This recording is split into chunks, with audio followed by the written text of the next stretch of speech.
Cinema Dil Raju అయితే ఇప్పుడు ఏమన్నా మాట్లాడుతుందంటే కాంట్రవర్సీకి కింగ్ ఆఫ్ ది బాబ్ అనిపిస్తుంది. ఇప్పుడు మొన్న వచ్చిన తమ్ముడు సినిమా ఏదైతే ఉందో ఆ తమ్ముడు సినిమా కోసం ఇంటర్వ్యూలో ఎందుకు టికెట్ల రేట్లు పెంచుతున్నారంటే ఒకరిని చూసి ఒకటి పెంచుకుంటాం అంటే ఇదంతా క్రియేట్ చేసింది రాజమౌళి.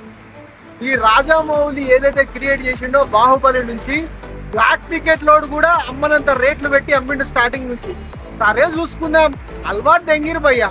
ఈ అలవాటు దెంగిరు ఒక కామన్ మ్యాన్ జేబులోకి ఎంచి 50 రూపాయల ticket first day first week మొత్తం 150 ఉంటుంది. ఎవనమ్మ సొత్తు రాబాయి, ఎవడు పెట్టమన్నాడు రాబాయి మిమ్మల్ని ఇన్ని కోట్ల డబ్బులని ఆ కామన్ మ్యాన్ లో ఒక యాంకర్ అడిగింది. దానికి రుజువు ఏమి లేదు. ఒకరిని చూసి ఒకటి పెంచుకున్నాడు. ఇప్పుడు సింగిల్ థియేటర్ల సినిమాలు చూస్తే ఒకప్పుడు ఒక రేంజ్ లో ఉంటుంది. ఇప్పుడు రిలీజ్లు ఎందుకు అవుతున్నాయి?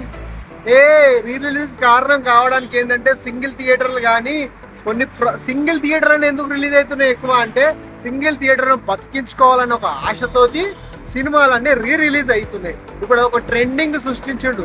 కొన్ని ఏళ్ల తర్వాత ఇదే కంటిన్యూగా కొనసాగితే ఈ పెద్ద కొన్ని కోట్ల బడ్జెట్లు పెట్టి సినిమాలు తీస్తే సింగిల్ థియేటర్లు కాదు కదా, ఏ థియేటర్లకి సినిమా చూడడానికి ప్రేక్షకుడు రాడు.